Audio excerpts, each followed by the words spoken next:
Oke, selamat siang, selamat pagi, selamat sore, selamat malam. Assalamualaikum warahmatullahi wabarakatuh. Pada kesempatan kali ini saya akan mempresentasikan tentang penggolongan akun. Sebagaimana yang kita sudah ketahui bahwa di kelas 12 ini kita akan belajar tentang akuntansi. Jadi kita belajar dulu sebelum kita melaju lebih lanjut. Kita belajar dulu tentang penggolongan akun. Akun itu apa-apa saja. Mari kita lihat sama-sama. Pertama itu kita lihat definisi daripada akun dulu, atau pengertian daripada akun. Akun itu sama dengan rekening. Itu tempat pencatatan transaksi keuangan yang berakibat bertambahnya atau berkurangnya nilai akun. Jadi pada saat kita transaksi, ada transaksi yang tentu saja transaksi keuangan, bukan transaksi yang lain-lain. Itu nanti bisa terjadi uangnya bertambah atau nilainya bertambah atau nilainya berkurang. Misalnya, kita punya uang tunai, kita ingin membeli peralatan untuk perusahaan kita, maka otomatis uang kita berkurang. Kemudian tapi peralatan kita bertambah. Nah, ini pencatatan kenaikan atau penurunan nilai uang itu akibat transaksi keuangan itu kita catat di akun atau rekening. Berikut kita lihat penggolongan akun. Secara umum akun itu terdiri dari 5, yaitu akun harta atau aset. Yang kedua, akun utang atau liability. Ketiga, akun modal atau equity.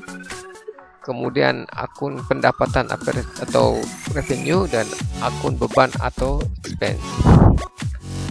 Nah, mari kita lihat penggolongan akun berikutnya. Harta itu kita golongkan menjadi 3, yaitu yang pertama adalah harta lancar atau current asset. Yang kedua adalah harta tetap atau fixed asset. Dan yang ketiga, harta tak berwujud atau fixed asset. Harta lancar itu terdiri dari kas kelengkapan. Harta tetap itu contohnya adalah tanah, gedung, kendaraan, peralatan, dan lain-lain. Terus yang mesin-mesin, maksud saya bukan peralatan. Harta tak berwujud itu antara lain merek dagang, hak cipta, dan lain-lain. Sedangkan penggolongan akun berikut adalah hutang atau utang atau liability dalam bahasa Inggrisnya. Kita bagi menjadi 2, yaitu utang jangka panjang, short term liability. Itu utang di mana yang kita penyelesaiannya itu dalam kurun waktu kurang dari 1 tahun. Sementara utang jangka panjang yaitu utang yang harus atau kewajiban yang harus kita selesaikan lebih daripada 1 tahun. Contoh utang jangka pendek yaitu utang usaha, utang bunga, dan lain-lain. Sementara utang jangka panjang contohnya utang obligasi, dan juga termasuk utang bank yang harus kita selesaikan bertahun-tahun. Yang berikut adalah akun modal atau equity. Itu kita bagi menjadi 3, modal perseorangan, modal koperasi, kemudian modal persekutuan. Nah, modal koperasi itu modal yang terkumpul dari iuran koperasi.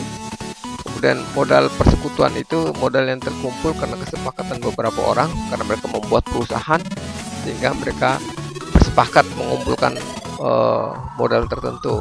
Kemudian modal perseorangan, yaitu modal yang dimiliki oleh satu orang saja di perusahaan tersebut.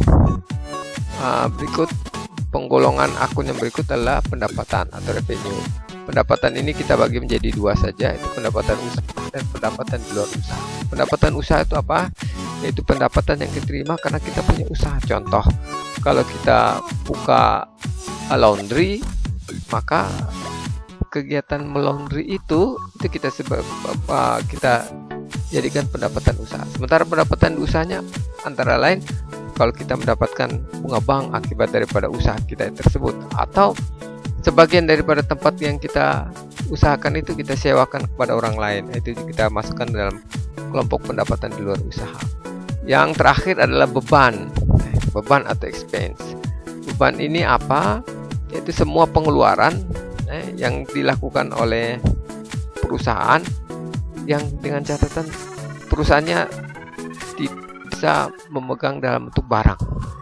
Artinya itu habis terpakai. Contohnya beban listrik ya, kita beli listrik, itu listrik yang terpakai, beban bunga, beban sewa juga demikian, beban iklan.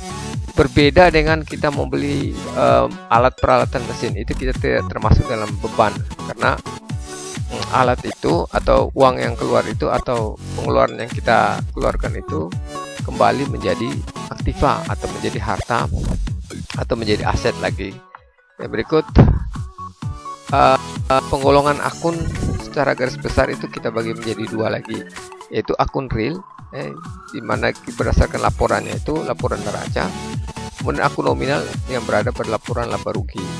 Nah, akun real itu akun nominal itu ada 2, pendapatan dan beban, sementara akun real itu ada 3, harta, utang dan modal. Kemudian berdasarkan saldo normalnya, ada saldo normal kredit dan ada akun bersaldo debit.